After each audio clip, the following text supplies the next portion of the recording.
प्रधानमंत्री नरेंद्र मोदी अगले हफ्ते अमेरिका की यात्रा पर जा सकते हैं। वहां राष्ट्रपति डोनाल्ड ट्रंप से मिल सकते हैं। इस मुलाकात के पहले ही ट्रंप ने 2 ऐसे फैसले लिए हैं जिसका सीधा असर भारत पर पड़ सकता है। कौन से 2 फैसले? पहला फैसला तो आप जानते ही हैं, भारत से अमेरिका गए अवैध प्रवासियों को वापस भेजने का। मगर आज बात दूसरे फैसले की, जो जुड़ा है चाबहार से। ये ईरान का एक बंदरगाह है। इसे भारत अपने पैसे से डेवलप कर रहा है, उसे ऑपरेट भी करता है। पिछले साल मई महीने में ही भारत ने इस पर लगभग 1000 करोड़ रुपए निवेश करने का ऐलान किया था। पर अब ट्रंप के एक फैसले की वजह से भारत का इस पोर्ट से कंट्रोल जा सकता है। अगर ऐसा हुआ तो भारत को सैकड़ों करोड़ का नुकसान हो सकता है। तो आज के शो में हम जानेंगे ट्रंप ने ईरान के चाबहार पोर्ट पर क्या फैसला लिया, इस फैसले का भारत से क्या लेना देना है और इस फैसले से भारत का कैसे नुकसान हो सकता है। नमस्ते, मेरा नाम उपासना है और आप देख रहे हैं लल्लन टॉप का अंतर्राष्ट्रीय खबरों से जुड़ा रोजाना का कार्यक्रम दुनियादारी।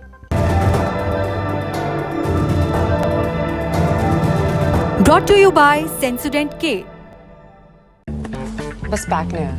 SLS पैराफिन और दूध का करंट भी कौन? तो लाइफ का करंट ऑन? कुछ भी। तो ट्राई करके देख ले। Sensodyne K toothpaste for sensitive teeth. सबसे पहले बेसिक्स क्लियर कर लेते हैं। चाबहार ईरान के दक्षिण में है, सिस्तान बलूचिस्तान प्रांत में, अरब सागर के किनारे पर। यह पोर्ट 1970 के दशक में बना था, लेकिन भारत ने इस पर रुचि साल 2000 से दिखानी शुरू की। इसे चाबहार प्रोजेक्ट का नाम दिया गया।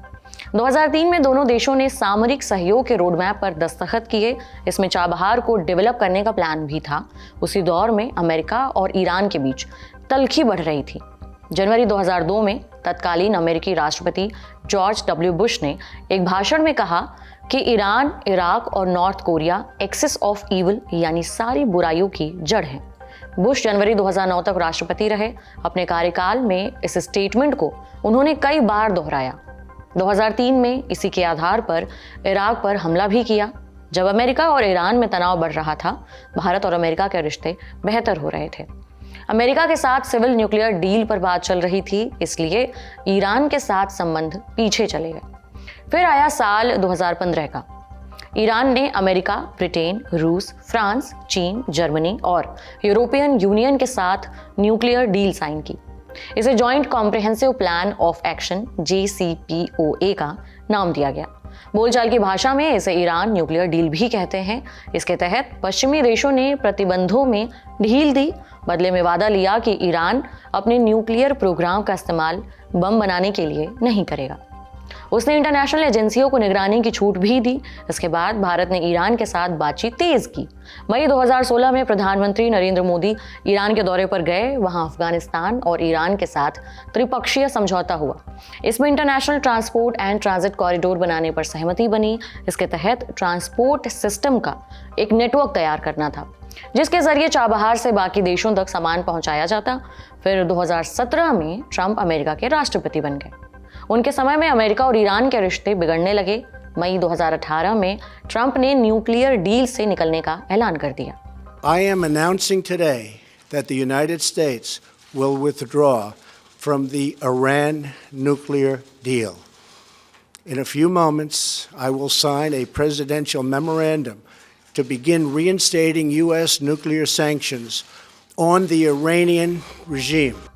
नवंबर 2018 में अमेरिका ने ईरान से तेल के आयात पर भी प्रतिबंध लगा दिया। चेतावनी दी कि अगर कोई देश ईरान से तेल खरीदना जारी रखता है तो उसे भी प्रतिबंध झेलना होगा। हालांकि उसने 8 देशों को कुछ समय के लिए छूट भी दी इस प्रतिबंध से। इनमें से एक भारत भी था।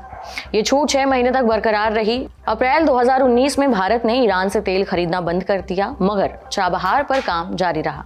भारत ने इसे प्रतिबंधों के दायरे से बाहर रखवाने की कोशिश की। दिसंबर 2019 में वॉशिंगटन में भारत अमेरिका के बीच 2+2 डायलॉग हुआ। इसमें भारत और अमेरिका के विदेश मंत्री और रक्षा मंत्री हिस्सा लेते हैं। मीटिंग के बाद अमेरिका ने चाबहार को प्रतिबंधों के दायरे से अलग रखने का ऐलान किया। अमेरिका ने कहा था कि इससे अफगानिस्तान तक रिफाइंड तेल पहुंचाने में मदद मिलेगी। चाबहार अफगानिस्तान के लिए लाइफलाइन है। किन किन चीज़ों की छूट मिली थी?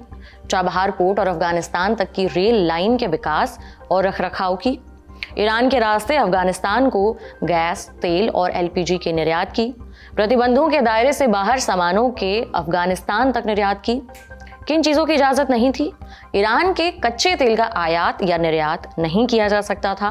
जिन लोगों और संस्थानों पर अमेरिका ने प्रतिबंध लगाया था, उनके साथ किसी भी तरह के लेन देन की इजाज़त नहीं थी।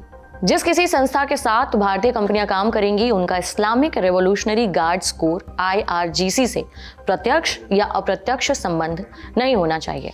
वित्तीय लेन देन में ईरान के सेंट्रल बैंक को शामिल नहीं किया जा सकता था। इस डील के 2 साल तक तो सब ठीक चला, पर 2021 में तालिबान ने अफगानिस्तान की सत्ता कब्जा ली। अमेरिका ने यहाँ से अपने सैनिक भी वापस बुला लिए। वो वहाँ 20 साल से जंग लड़ रहा था। अमेरिका के यहाँ से हटने के बाद से ही कहा जा रहा था कि चाबहार पर भारत का नियंत्रण कमजोर पड़ सकता है। फिर आई 13 मई 2024 की तारीख। तेहरान में भारत और ईरान के बीच चाबहार डील पर दस्तखत हुए। भारतीय company India port global limited IPGL और ईरान की ports and maritime organisation PMO के बीच चाबहार के ऑपरेशन और डेवलपमेंट का करार हुआ है। इसके तहत भारत को 10 वर्षों तक चाबहार पोर्ट को ऑपरेट करने का कॉन्ट्रैक्ट मिला। तय हुआ कि IPGL यहाँ लगभग 1000 करोड़ रुपए का निवेश करेगी। इस पैसे का इस्तेमाल पोर्ट को चलाने और साजो सामान लाने में किया जाएगा। इसके अलावा भारत ने लगभग 2000 करोड़ का क्रेडिट विंडो भी दिया, जिससे पोर्ट का इंफ्रास्ट्रक्चर बेहतर बनाया जाना था। जैसे ही भारत और ईरान ने ये डील साइन की, अमेरिका ने इस पर आपत्ति जता दी। उस समय विदेश मंत्रालय के प्रवक्ता वेदांत पटेल ने कहा था कि ईरान के साथ डील करने वालों को प्रतिबंधों के बारे में पता होना चाहिए। भारत और ईरान के बीच ये डील हुए 9 महीने हो चुके हैं। ट्रंप की वापसी हो चुकी है। वो राष्ट्रपति बनते ही कई देशों पर टैरिफ और प्रतिबंध लगा रहे हैं। इसी क्रम में उन्होंने ईरान पर नए प्रतिबंधों का ऐलान किया है। 5 फरवरी को व्हाइट हाउस की वेबसाइट पर इस पर मेमोरेंडम भी जारी किया गया। इसमें ईरान के चाबहार पोर्ट का भी जिक्र था। इसमें ट्रंप ने अमेरिका के विदेश मंत्रालय को आदेश दिया कि ईरान पर कड़े से कड़े प्रतिबंध लगाए जाएं और उसको पैसा पहुंचाने वाले सभी रास्ते बंद कर दिए जाएं। व्हाइट हाउस की वेबसाइट पर सीधे तौर पर तो भारत का नाम नहीं लिखा गया है, लेकिन ये जरूर लिखा है कि चाबहार पोर्ट से जुड़े प्रतिबंधों पर जो छूट मिली हुई है उसे उन्हें मॉडिफाई किया जा सकता है और चाबहार पर भारत को अमेरिका ने छूट दे रखी है। हमने Manohar Parrikar institute for defence studies and analysis MPIDSA में एसोसिएट फेलो दीपिका सारस्वत से पूछा, ट्रंप ने पिछले टर्म में चाबहार पर भारत को छूट दी थी, लेकिन इस बार लग रहा है कि वो ये छूट हटा देंगे। अगर ऐसा होता है तो भारत पर इसका क्या असर पड़ेगा? उस पे हमें मतलब कोई एक्सपेक्टेशन ये नहीं है कि वो नेगेटिव ही होगा कि वेबर को कैंसिल कर दिया जाएगा। उसके कई कारण है। एक तो कारण ये है कि पिछली बार जब वेवर दिया था तो इसलिए दिया था कि US भी चाहता था कि भारत एक बड़ा रोल प्ले करे अफगानिस्तान में, क्योंकि उस समय US बैक्ड गवर्नमेंट थी। इस समय हालांकि तालिबान पावर में है, लेकिन जो चाबहार पोर्ट है वो INSTC में एक इम्पॉर्टेंट पोर्ट है जो कि सेंट्रल एशियन कंट्रीज को और अफगानिस्तान को इंडिया से कनेक्ट करता है via Iran. Now INSTC India के लिए एक बहुत बड़ा प्रोजेक्ट है। चाइना के BRI जो कि यूरेशिया में चाइनीज इन्फ्लुएंस को काउंटर करने के लिए INSTC एक बड़ा प्रोजेक्ट है कि एक समय पर जब इंडिया और US चाइना के इन्फ्लुएंस को काउंटर करने के लिए, ऑल्टरनेटिव क्रिएट करने के लिए साथ में एक कन्वर्जेंस है, तो मुझे नहीं लगता है कि US इंडिया के इतने इम्पोर्टेंट इन्वेस्टमेंट को सबोटाज करेगा। अब समझिए चाबहार भारत के लिए अहम क्यों है। 2 वजहें हैं। नंबर 1, पाकिस्तान के ग्वादर पोर्ट पर चीन का कंट्रोल है। ग्वादर भी अरब सागर के किनारे पर है। ये भारत से काफी नजदीक है। इससे भारत के सामरिक हितों पर खतरा है। चाबहार ग्वादर से महज 72 किलोमीटर दूर है। कई जानकार मानते हैं कि चाबहार से चीन की गतिविधि पर नजर रखी जा सकती है। चाबहार पोर्ट भारत के ईरान का सबसे नजदीकी पोर्ट है। इसके जरिए वो अफगानिस्तान और सेंट्रल एशिया के देशों तक आसानी से पहुंच सकता है। कोविड-19 के दौरान मदद पहुंचाने में इसी रास्ते का इस्तेमाल किया गया था। तब से अब तक भारत चाबहार के जरिए 25 लाख टन गेहूं और 2000 टन दाल अफगानिस्तान को पहुंचा चुका है। दीपिका, ये भी बताइए कि अगर चाबहार से भारत का नियंत्रण खत्म होता है तो उसका अफगानिस्तान पर क्या असर पड़ेगा? देखिए, पिछले कुछ समय में तालिबान ने भी चाबहार पोर्ट पे इंटरेस्ट दिखाया है। देखिए, एक समय पर जब तालिबान के जो रिश्ते हैं पाकिस्तान के साथ में काफी खराब दौर से जा रहे हैं, तो तालिबान के लिए भी इम्पोर्टेंट है कि उनकी जो कराची पर जो डिपेंडेंसी है वो कम की जाए। अफगानिस्तान के लिए कि बड़ा कंसर्न रहा है कि जो ट्रेडिशनल उनका जो पाकिस्तान पे जो डिपेंडेंस है अफगानिस्तान के ट्रेड का, पाकिस्तान के रूट्स पर और पोर्ट्स पे, उसको कम किया जाए। और तालिबान को भी ये बात समझ में आ चुकी है कि जिस तरह से जो पिछली जो गवर्नमेंट थी अफगानिस्तान में, उन्होंने चाबहार में जो ट्राइपार्टाइट चाबहार एग्रीमेंट था उसमें शामिल थे। तालिबान को भी अब ये एक रियलिटी फेस करनी पड़ रही है कि अगर उनको पाकिस्तान के साथ में लेवरेज चाहिए तो चाबहार की जरूरत उनको भी है। पीएम मोदी अगले हफ्ते अमेरिका जाने वाले हैं। क्या पीएम मोदी चाबहार वाला मुद्दा ट्रंप के सामने उठा सकते हैं? और क्या पीएम मोदी की बात ट्रंप मानेंगे? देखिए, मुझे लगता है कि इंडिया के लिए चाबहार पोर्ट एक इम्पॉर्टेंट इन्वेस्टमेंट है। पहली बार ऐसा है कि भारत किसी दूसरे देश में जाके पोर्ट इंफ्रास्ट्रक्चर डेवलपमेंट पे काम कर रहा है। अभी जो बजट जो प्रेजेंट किया गया था उसमें भी चाबहार के लिए एलोकेशन है 85 million. I'm not sure about the figure, but something like that. So basically India के लिए चाबहार इज वेरी इंपॉर्टेंट। हमने पिछले साल एक 10 साल का कॉन्ट्रैक्ट साइन किया था ईरान के साथ में। उसके अंतर्गत जो IPGL है, जो स्पेशल व्हीकल एक बनाया गया है 2 पोर्ट का, कांदा पोर्ट और JNPT का, उसको ऑपरेट करेगा। तो इतनी सब प्रोग्रेस होने के बाद में मुझे नहीं लगता है कि इंडियन गवर्नमेंट इसको बिना किसी फाइट के जाने देगी। हमारे लिए चाबहार का एक बहुत बड़ा उस पर एक जियोपॉलिटिकल और जियो इकोनॉमिक मोटिव है। तो मुझे लगता है चाबहार पोर्ट को लेके जो यूएस के साथ जो डिफरेंसेस है उसको मैनेज किया जाएगा। ये था हमारा बड़ी खबर सेगमेंट। अब सुर्खियों की बारी। पहली सुर्खी भारत बांग्लादेश संबंधों से जुड़ी है। दोनों देशों ने एक दूसरे से जुड़े बयान जारी किए हैं। एक तरफ भारत में मौजूद शेख हसीना का संबोधन बांग्लादेशी सरकार को नागवार गुजरा है। दूसरी तरफ भारत ने बांग्लादेश के राष्ट्रपिता शेख मुजीबुर रहमान का घर तोड़े जाने की आलोचना की है। पूरी कहानी क्या है हम दुनियादारी के एक एपिसोड में बता चुके हैं, लिंक डिस्क्रिप्शन में है। फिलहाल ब्रीफ में जानिए। 5 फरवरी को शेख हसीना ने बांग्लादेशी लोगों के नाम एक संदेश जारी किया था, ऑनलाइन ऑडियो संदेश। इसे उनकी पार्टी आवामी लीग के चैनल पर पोस्ट किया गया था। जिस वक्त इधर शेख हसीना ये सब कुछ रिकॉर्ड कर रही थी, उसी वक्त उधर बांग्लादेश में उनके पिता शेख मुजीबुर रहमान का घर तोड़ा जा रहा था, आग लगाई जा रही थी। प्रदर्शनकारी मांग कर रहे थे कि हसीना को सजा दी जाए। ये लोग हसीना के संबोधन की खबर सुनने के बाद यहाँ इकट्ठा हुए थे। फिर 6 फरवरी को बांग्लादेश के विदेश मंत्रालय ने एक बयान जारी किया और शेख हसीना के संबोधन को लेकर आपत्ति जताई। लिखा, हम सख्ती से इसका विरोध करते हैं। शेख हसीना की बातें झूठी और मनगढ़ंत थीं।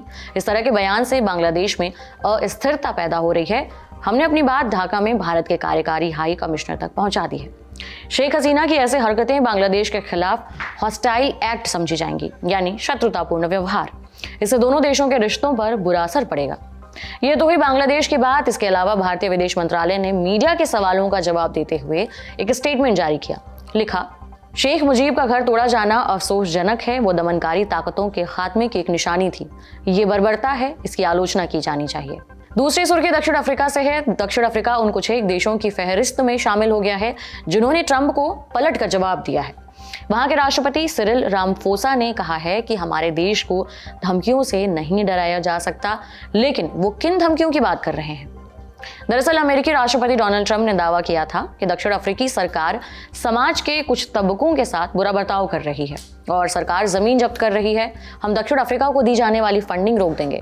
हालांकि ट्रंप ने इसके लिए कोई सबूत नहीं दिया, ना ही ये बताया कि किस तबके को निशाना बनाया जा रहा है, लेकिन उनकी जमीन जब्त करने वाली बात दक्षिण अफ्रीका के एक नए कानून से जुड़ती है। क्या है ये कानून? जनवरी 2025 में सिरिल रामाफोसा एक कानून लेकर आए थे। इसके तहत रंगभेद के इतिहास से उपजे वर्तमान को सुधारने की कोशिश की जा रही थी। दक्षिण अफ्रीका की एक लंबी कॉलोनियल हिस्ट्री है। इस दौरान व्हाइट्स ने अधिकांश जमीन हथिया ली।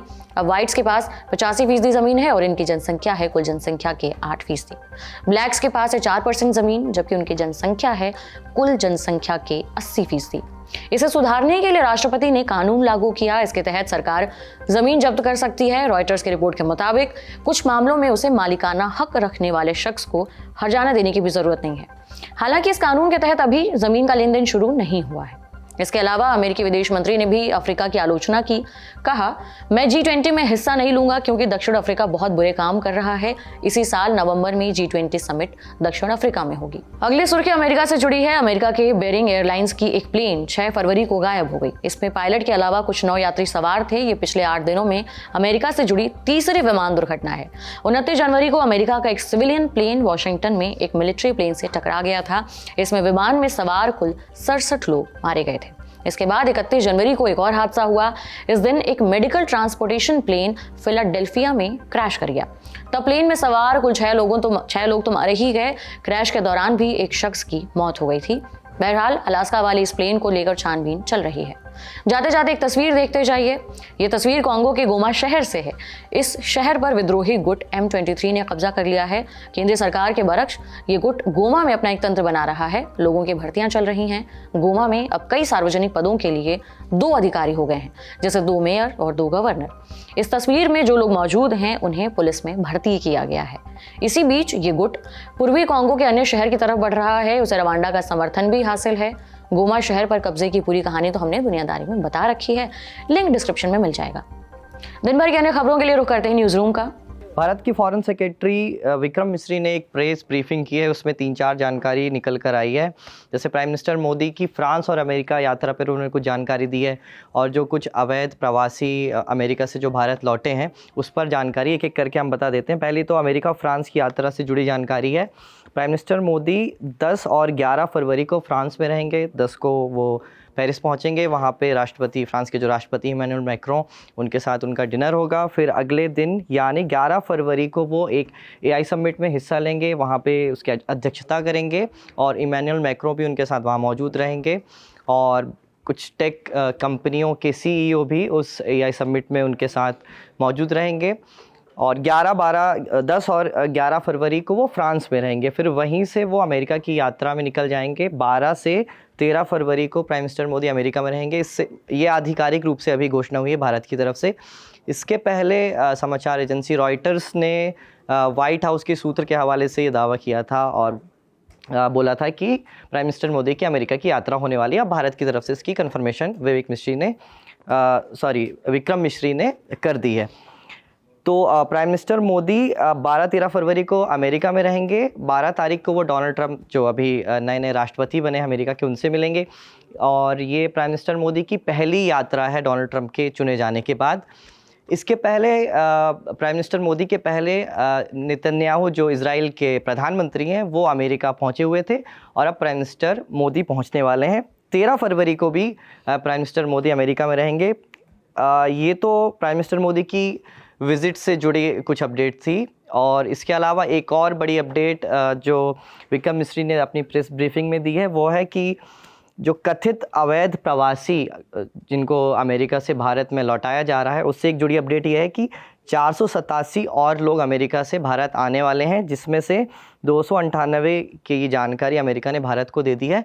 बाकी की जानकारी अभी आना बाकी है। पिछले दिनों हमने देखा था कि 5 फरवरी को लगभग 104 भारतीयों को अमेरिका ने वापस भेजा था। उनके हाथों में और पैरों में बेड़ियां बंधी हुई थी। बहुत सारी कंट्रोवर्सी हुई थी, वो सब आपने लर्न टॉप में देखा था।